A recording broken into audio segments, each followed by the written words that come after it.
In 1955, Harlem, a white restaurant owner, publicly refused to serve Bumpy Johnson in front of 50 witnesses, saying the words no one expected him to survive. 24 hours later, his suppliers vanished. His table sat empty, and by nightfall he was standing outside Bumpy Johnson's office, begging to be allowed back. When no violence happens at all, who actually holds the power? Vincent Mell was not a man known for loud confrontations or public scenes. He owned an Italian restaurant that had survived nearly 30 years on the edge of Harlem, a family business he treated as proof that his name belonged on that street. To Vincent, the building, the menu, and the history were evidence that nothing around him had truly changed. But Harlem in 1955 was no longer the Harlem of the 1920s. Money had shifted directions, customers had changed color, and influence no longer came from the sign hanging above the door. Power was moving quietly away from men who believed time itself protected them.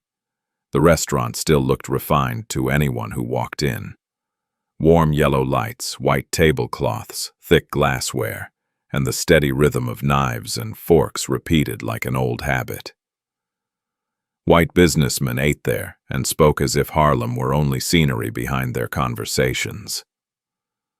What kept the kitchen alive, however, came from somewhere else. Most of the bills were paid by Harlem itself. Black doctors, lawyers, shop owners, musicians, after late shows, church groups, after services, and families who returned every weekend. They were the reason the lights stayed on and the staff remained employed. Vincent Mell understood this reality even if he resented it. He knew the restaurant survived not on reputation, but on routine and repetition. It lived on customers who arrived on time and celebrations that could not be delayed without consequence. What Vincent could not accept was the feeling of having to share control of the room. He inherited the restaurant in 1952 after his father died, and from the moment he took the keys, his role changed. He stopped acting like a host and began acting like a man guarding territory. People remembered the way he looked at black customers when they entered. Not directly, but through them as if they were passing through rather than staying. It was subtle enough to deny, but clear enough to be felt. The stories repeated month after month and season after season. They never became official complaints, but they were never forgotten.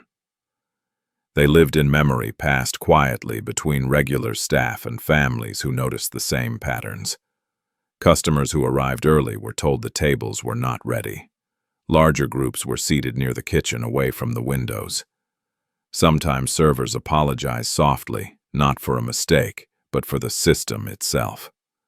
There were no documents showing Vincent Mell had ever been warned by any authority.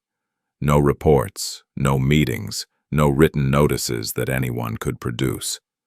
What he did stayed just inside the line of what could be denied. It was light enough to swallow and vague enough to ignore. No one wanted to turn a dinner reservation into an incident. Vincent relied on that hesitation to protect him. But Harlem was a place where memory traveled faster than newspapers.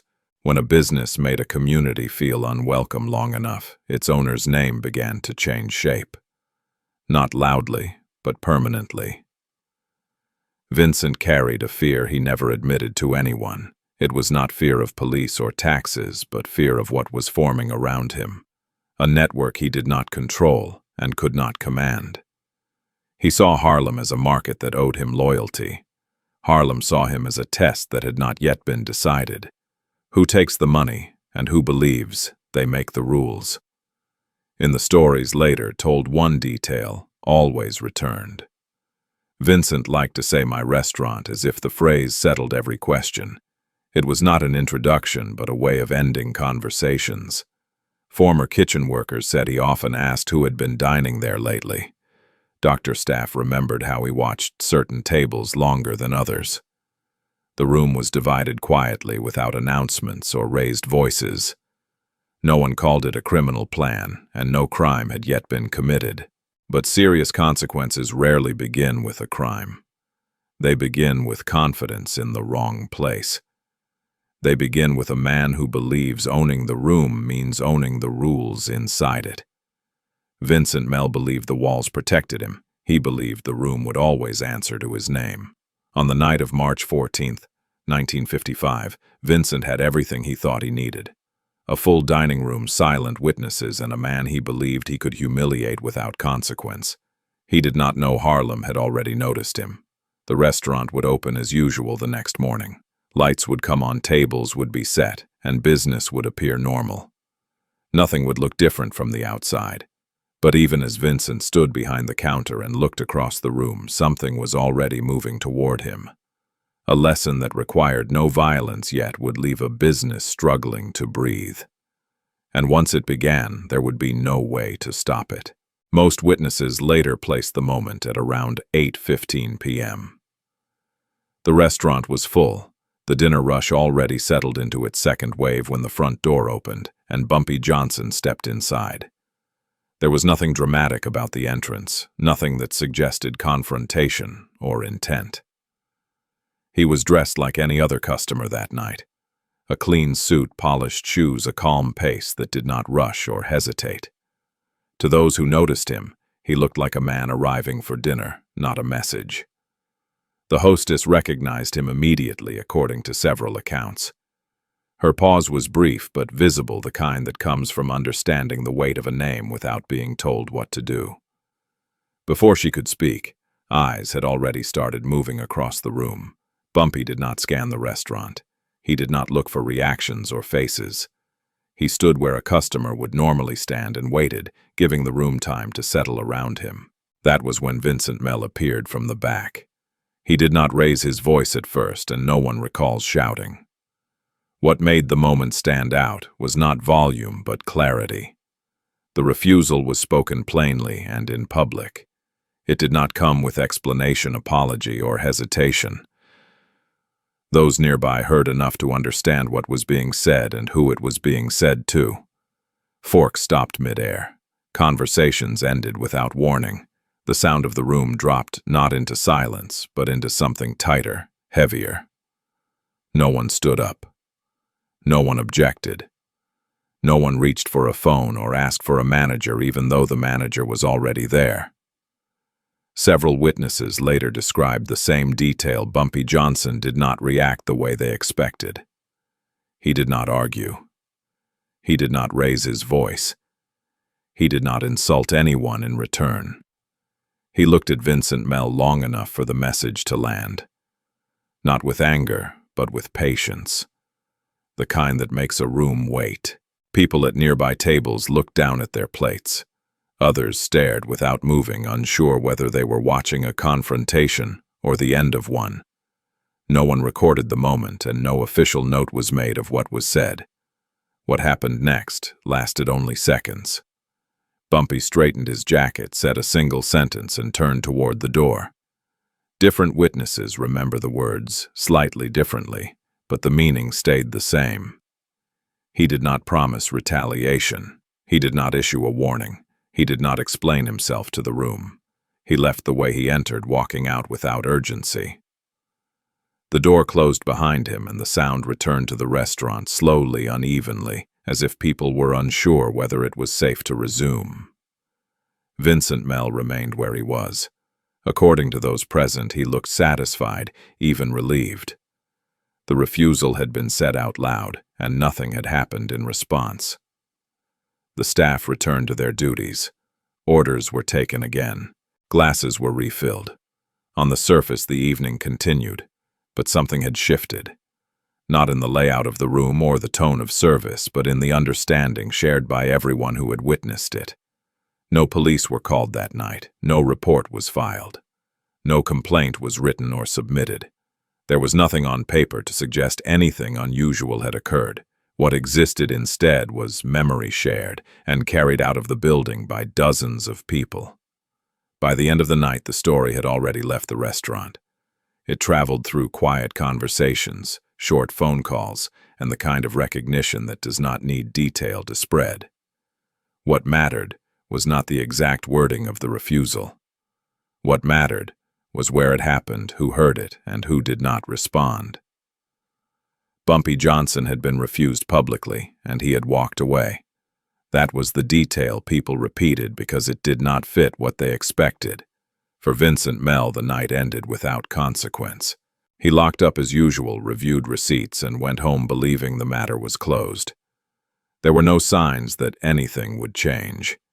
The kitchen had run smoothly. The dining room had stayed full. The system, as he understood it, had held. What Vincent did not see was the way the room had remembered him. Not as a man who owned a restaurant, but as a man who had spoken a line out loud and assumed it would carry no cost. By the time the lights went out and the street quieted, the night had already been counted. Not as an argument, not as a threat, but as a starting point. The next 24 hours would not begin with violence or confrontation. They would begin with absence. And by the time Vincent Mell noticed that absence, the decision he believed ended at 8:15 p.m. would already be moving through Harlem without him. Bumpy Johnson did not argue with Vincent Mell after the refusal was spoken. He did not raise his voice, and he did not challenge the decision in front of the room. Many witnesses later said this was the moment they expected something louder, something more direct. But it never happened. Instead, there was a pause. Bumpy stood still long enough for the words to settle into the space between the tables. The silence felt deliberate, as if the room itself was being asked to listen. No one can say exactly how Bumpy sounded in that moment. There was no microphone, no recording device, and no written account taken that night. Everything known about his response comes from memory compared and repeated over time. Across different accounts, one detail remains consistent. Bumpy Johnson did not sound angry, and he did not sound defensive.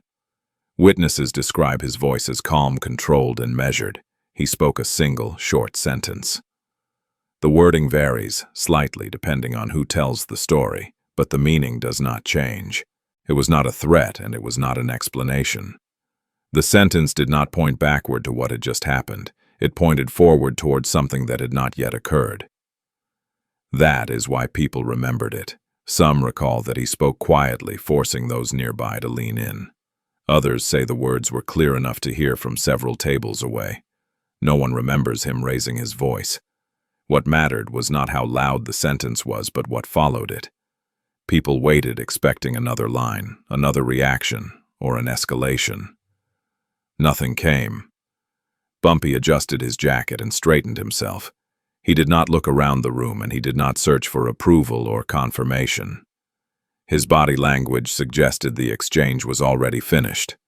Several witnesses later said this was the most unsettling part of the night.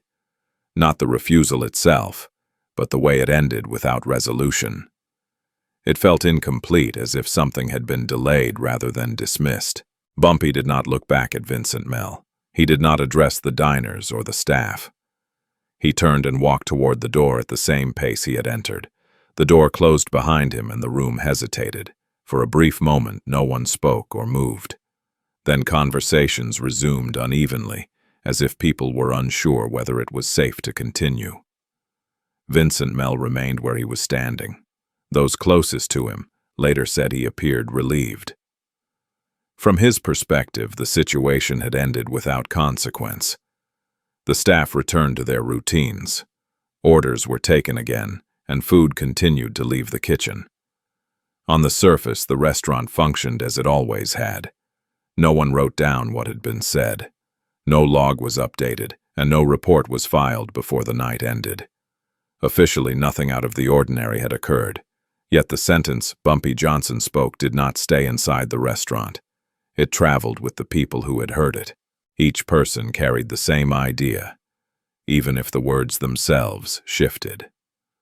By the time the last table paid and the lights were lowered, the story had already moved beyond the building. It spread through short conversations and quiet phone calls. No one needed to explain why it mattered.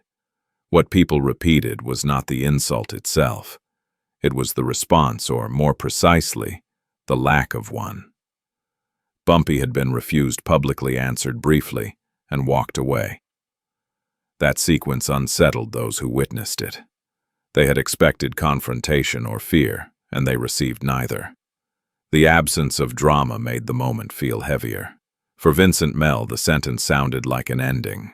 He believed Bumpy had chosen to leave quietly. He assumed the matter was closed.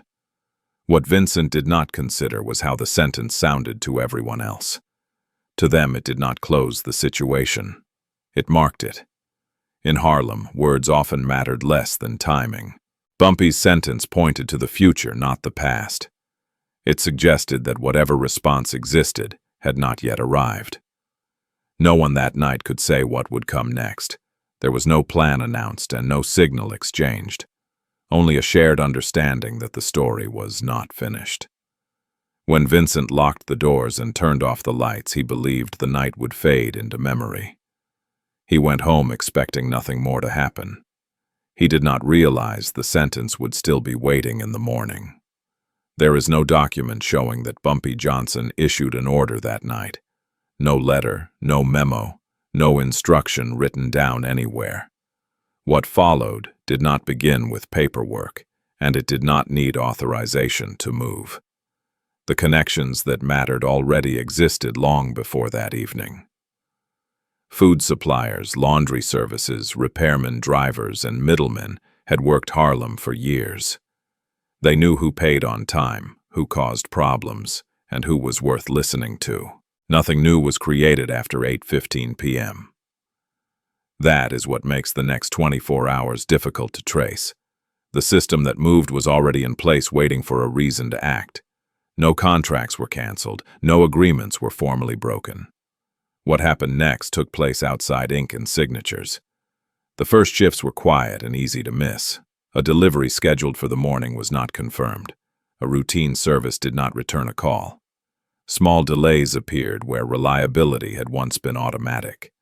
Individually, none of these moments meant much. Trucks ran late all the time, calls went unanswered, problems happened without explanation. Taken together, they formed a pattern, the kind that only becomes clear after it is already moving. By the time anyone thought to ask questions, the answers were no longer available. No one recalls hearing Bumpy Johnson give instructions. No witness places him on the phone issuing demands. That absence is consistent across every account. Instead, people describe conversations that did not need detail. A name was mentioned. A pause followed. Then the subject changed. These were not threats. They were reminders. In Harlem, reminders did not need to be spelled out. The network operated on familiarity, not force. It worked because everyone involved already understood the consequences of stepping out of line. No one needed to explain what silence meant. By midnight, the structure was already in motion, not because someone commanded it to move, but because nothing stopped it from doing so. Momentum replaced instruction. There is no record of who spoke to whom first. That detail has been lost if it was ever known at all. What remains is the order in which things stopped working. Supplies that had arrived like clockwork for years were suddenly uncertain. Services that depended on routine began missing their windows. The margins tightened without warning. Nothing about this looked like an attack. There were no confrontations, no raised voices, no damage to property. On paper, business conditions still appeared normal. But systems do not fail all at once. They weaken in places that do not attract attention. They lose reliability before they lose function. Those connected to Harlem understood this instinctively. They had seen it before, even if they had never spoken about it openly. When a name moved through the network, people adjusted. Not out of fear, out of calculation. Everyone involved had something to lose. By morning, the process no longer needed guidance. Each delay created another. Each absence reinforced the last. What began quietly now fed itself. Still, there was nothing to point to. No single action could be identified as the cause. Anyone looking for proof would find only coincidence. That is why no one objected. There was nothing concrete to protest, only a series of outcomes that could not be traced back to a single decision. In later retellings, people often search for a turning point, a moment where someone picked up a phone and changed everything. That moment does not exist. The truth is simpler and harder to accept. The network responded because it recognized the situation, not because it was told to. It did what it had always done when balance was threatened. What happened after that night was not written down anywhere. It did not appear in contracts, ledgers, or reports. It existed only as consequence. And consequences, unlike orders, do not need signatures. They move through relationships, habits, and shared understanding. They travel without leaving fingerprints. By the time daylight arrived, the system was already operating without Vincent Mell. Not as punishment and not as revenge, but as adjustment. No one announced the change. No one took credit for it. The network simply shifted the way it always had. And once it shifted, there was no simple way to call it back. No one has ever confirmed what was said in the calls that followed that night. There are no recordings, no transcripts, and no witnesses willing to quote exact words. What exists instead is timing, and timing in this case is difficult to ignore. The first calls, according to later reconstruction, likely did not sound urgent. They did not need to. In Harlem, certain conversations began with a name and ended with silence, and both sides understood what that silence meant. No threats were reported. No demands were logged. Anyone listening in would have heard nothing illegal, nothing specific, nothing that could be written down and challenged later. Yet by early morning, services that had operated independently for years began to stall at the same time. Deliveries that never missed their windows failed to arrive. Calls that were usually answered within minutes went unanswered. Individually, each disruption looked ordinary. Trucks broke down. Schedules shifted. Offices opened late. None of it on its own suggested coordination. But the overlap was precise. Food suppliers hesitated. Linen services delayed. Maintenance crews postponed visits. Garbage pickup missed its route not by hours but by a full cycle.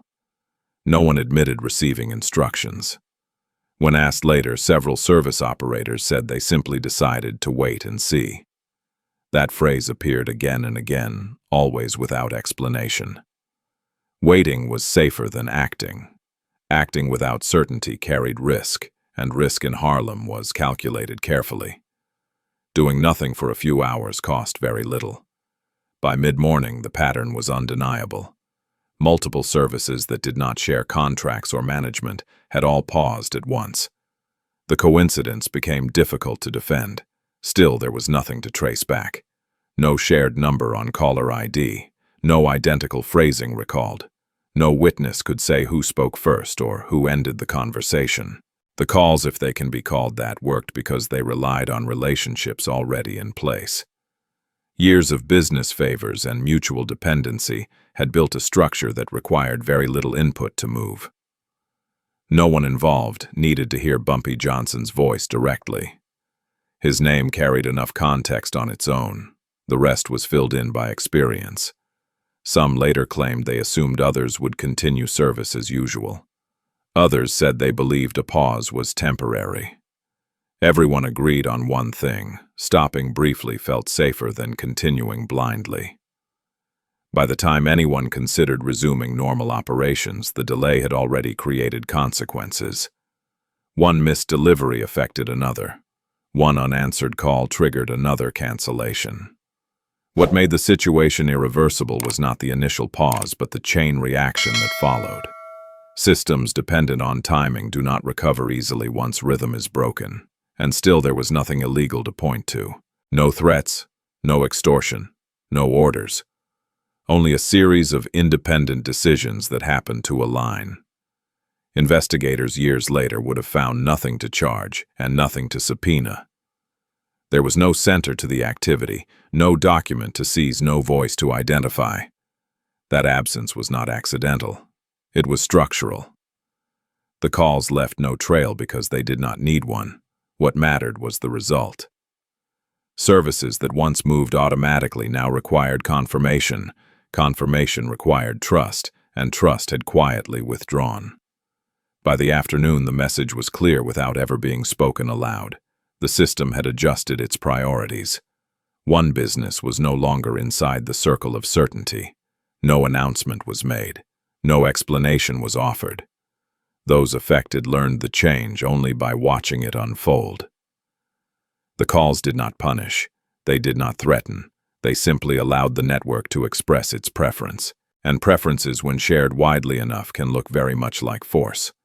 No document ordered Vincent Mell's restaurant to close. No official notice was delivered, and no authority announced a decision. On paper, the business remained open, licensed, and fully permitted to operate. What disappeared was not permission, but function. The restaurant did not stop suddenly or dramatically. It began losing its ability to breathe. The morning after the incident looked ordinary at first. The lights came on, the doors unlocked, and the staff arrived expecting a normal day. Nothing in the room suggested trouble was already moving. The first absence was small. A delivery window passed without a truck. Vincent assumed it was a delay, nothing more. By late morning, the second absence arrived. Fresh linens had not been dropped off, and phone calls went unanswered. Still, there was no reason to panic. Businesses survive delays all the time. Vincent told himself this was temporary, an inconvenience that would resolve by afternoon. He chose to open anyway. The lunch hour came and went without momentum. Regular customers did not arrive, and reservations were quietly canceled. The dining room felt larger than usual, not because it had changed, but because people were missing. The kitchen began to feel pressure next. Ingredients that were normally replenished daily were now rationed. Menus were adjusted without explanation. Garbage from the night before sat longer than it should have. The pickup truck drove past without stopping. By the afternoon, the alley smelled wrong. None of this was illegal. No one had violated a rule or broken a law. Yet each small failure removed another layer of stability. Staff members noticed before Vincent did. They asked questions he could not answer. He told them to keep working and avoid speculation. Phones continued to ring without response. Repair services delayed visits that had once been automatic. A refrigerator struggled longer than it should have. The problem was not a single breakdown, it was accumulation. Each missed service created another vulnerability. By the second day, the pattern was undeniable. Suppliers hesitated. Partners stalled. Vincent tried alternatives. He called new vendors and distant contacts. The answers were polite but final. Some said they were booked. Others said they could not help at this time. No one explained why. The dining room grew quieter. White customers noticed the emptiness and asked questions. Word had already moved ahead of them. Without customers, the staff became restless. Hours were cut without being announced.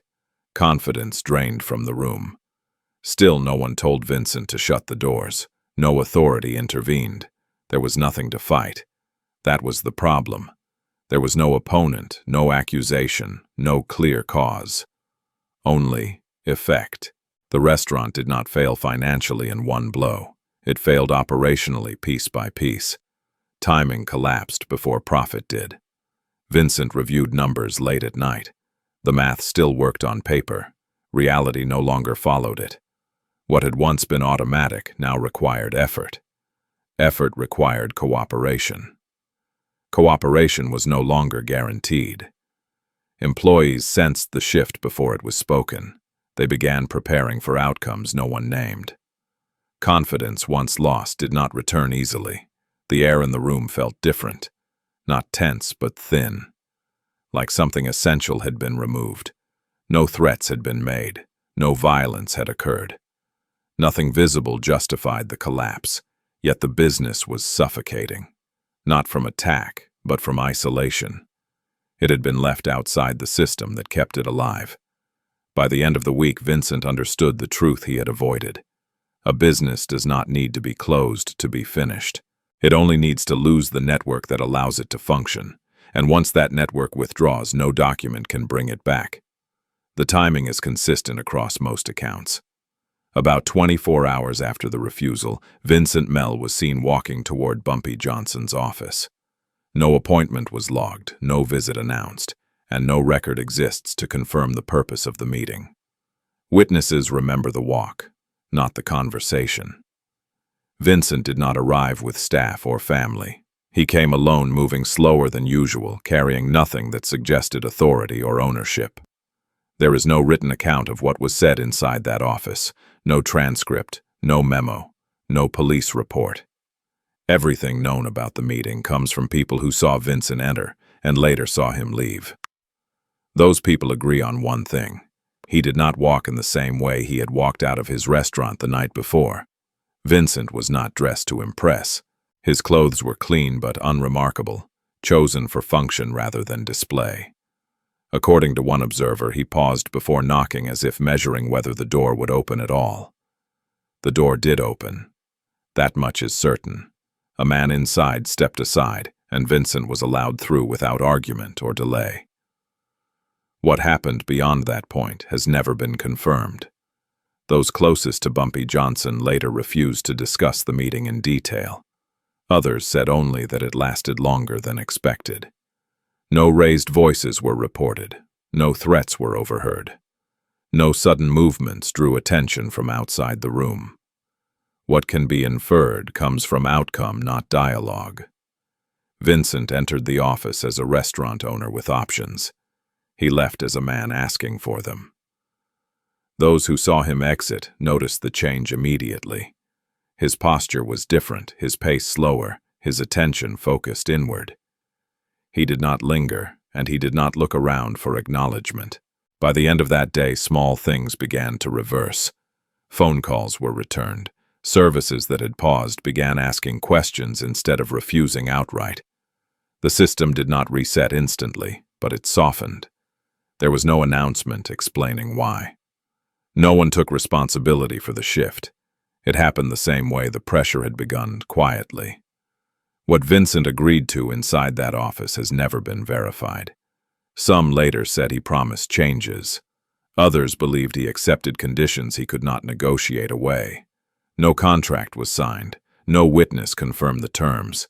Yet behavior changed, and behavior was the only evidence that mattered. In the weeks that followed, new faces appeared in the restaurant. Employees who had never worked there before took positions that had once been closed to them. Service patterns adjusted, not dramatically but noticeably. Regular customers returned cautiously. They watched, tested, and observed. The room did not feel the same, but it functioned again. Vincent did not speak publicly about the meeting. When asked, he avoided specifics. Those close to him said he described it only as necessary. The absence of detail became part of the story. In Harlem, what is not said often carries more weight than what is. The visit was not remembered as a surrender or a defeat. It was remembered as recognition. Vincent had walked back to the place he had dismissed, and he had done so without witnesses. There was no celebration of the moment. No one congratulated Bumpy Johnson or claimed victory. The system did not need acknowledgement. What mattered was precedent. A business owner had crossed a line publicly, and the response had not involved violence courts or police. It had involved return. By choosing to walk back, Vincent accepted the reality he had denied. His restaurant existed inside a community, not above it. Survival required cooperation, not ownership alone. That understanding did not come from a document or a decree. It came from isolation followed by access being restored. No official judgment was issued. No sentence was recorded. The outcome stood on its own. In Harlem, the story spread without embellishment. A man refused service. The system responded. The man returned. The lesson did not need explanation. It needed only repetition. And once repeated enough times, it became policy, not written, not signed, but understood. No attack was reported in the hours or days that followed. There were no ambulances, no police tape, and no late-night sirens cutting through the street. For a city accustomed to escalation, the absence itself became noticeable. No windows were broken. No doors were forced. No fire inspectors arrived with clipboards or flashlights. The restaurant remained standing intact and outwardly untouched. There were no threats delivered in person. No men waited outside the building. No warnings were sent through intermediaries. Anyone expecting retaliation in a visible form waited for something that never came. That silence confused some people. In Harlem, pressure often arrived loudly announcing itself before it acted. This time, the pressure moved without sound. No police report was filed because there was nothing to report. No victim stepped forward and no suspect could be named. The official record remained empty. What did not happen began to matter more than what did. The lack of violence disrupted familiar expectations. It forced people to look elsewhere for the cause. There was no single moment where tension peaked, no climax where someone lost control. The story refused to follow a shape that audiences were used to. Vincent Mell was not harmed. He was not followed, threatened, or confronted in public. He continued to move freely through the neighborhood. That freedom was itself part of the message. Nothing had been taken from him physically. What had been removed was protection he did not know he was relying on. No one vandalized the restaurant as a warning. No graffiti appeared on the walls. The building looked exactly the same as it always had. Yet customers hesitated before entering. Staff worked with caution. The space felt altered without being changed. What did not happen kept the situation clean. There was no crime to investigate and no charge to dispute. Anyone looking for blame found only outcomes. That absence limited Vincent's options. He could not call the police because nothing had been done. He could not claim extortion because no demand had been made. He could not point to a threat because none existed. The system had acted without crossing a line that could be challenged. For Bumpy Johnson, this mattered.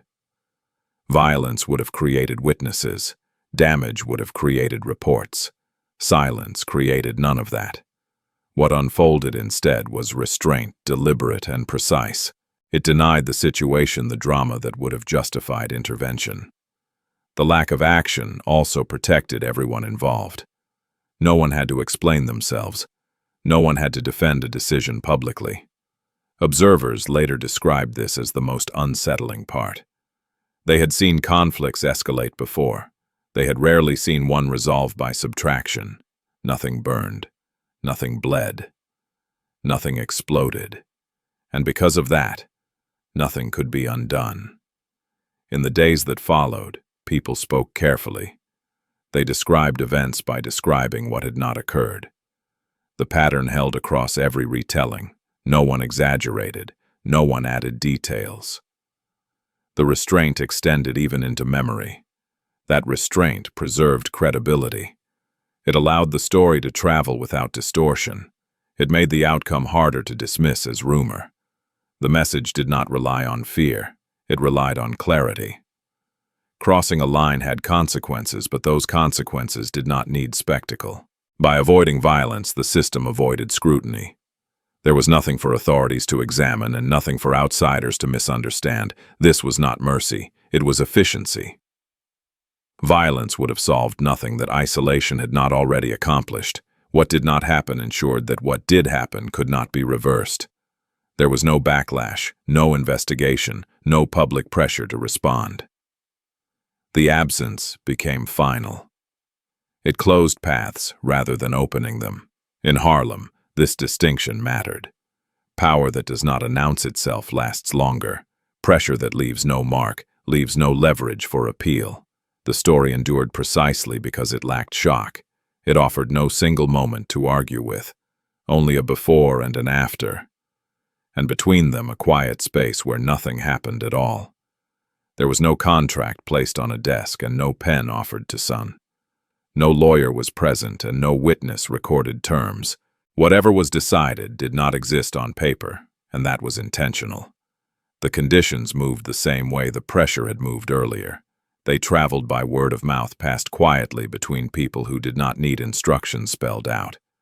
In Harlem, agreements survived, not because they were written, but because everyone understood them.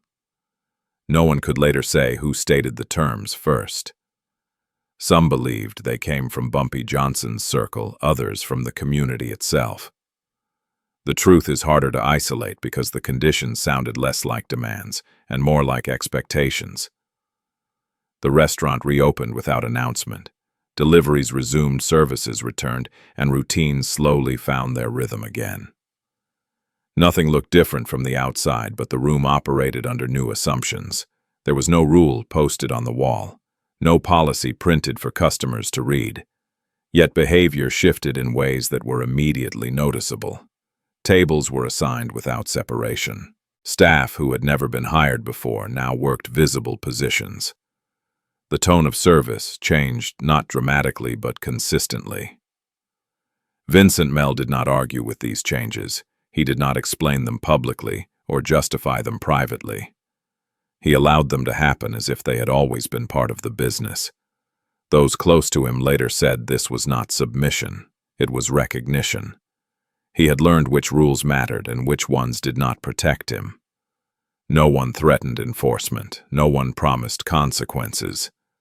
The understanding held because it was observed, not because it was negotiated. When customers noticed the changes, they did not comment loudly. They watched and returned. Attendance became confirmation. There was no evidence that Vincent was forced to do anything. No record shows coercion, intimidation, or explicit instruction. What existed instead was alignment.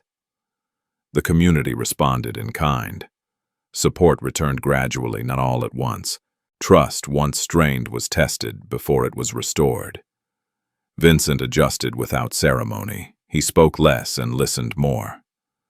Decisions that once came easily were now weighed carefully.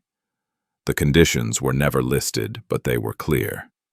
Respect was no longer optional. Neutrality was no longer enough. This was not a legal settlement. Courts were not involved and statutes were never cited. The agreement lived entirely in practice. Because nothing was written, nothing could be contested later. There was no loophole to exploit and no clause to reinterpret. The simplicity was its strength. Over time, the changes stopped being noticeable. They became normal. That normalization was the final confirmation that the conditions had held. People stopped watching for backsliding because there was none to report. The system did not need reminders. It had already proven its point. In later years, Vincent rarely spoke about that period. When he did, he avoided details and timelines. He referred to it only as how things work. That phrase carried weight because it explained nothing and everything at once. It acknowledged a structure without naming it. It accepted limits without resentment. No one celebrated the outcome as a victory. There were no speeches or acknowledgments. The system did not reward compliance. It simply allowed participation. That distinction mattered. Participation could be withdrawn again if necessary. The understanding remained conditional. The conditions did not punish. They redefined access. And once access was restored, the story moved on. What remained was precedent. A business could operate freely, but only within the boundaries set by the community it served. That lesson required no enforcement to survive. No document preserved it. No archive recorded it. Yet it endured longer than any written agreement could have. Because in Harlem, some contracts were never meant to be signed. No case was opened after those 24 hours, and no complaint was ever filed. No charge was reviewed, no report archived, and no authority recorded a violation. On paper, nothing happened, and that silence is exactly why the story lasted. What spread through Harlem was not proof, but consequence. A restaurant nearly vanished in a single day, then was quietly allowed to operate again. Everyone saw the outcome even without a document to explain it. Bumpy Johnson left no paperwork behind because none was required. In Harlem, power did not always announce itself or ask to be recorded. What mattered was not what could be proven, but what could not be ignored. Thank you for staying with us until the end. If this felt like more than a story, subscribe for more investigations drawn from quiet files and unwritten judgments, and like or share to surface histories meant to stay hidden. And now tell us, when nothing is recorded and no one is charged, did justice fail, or did it operate where the law could not?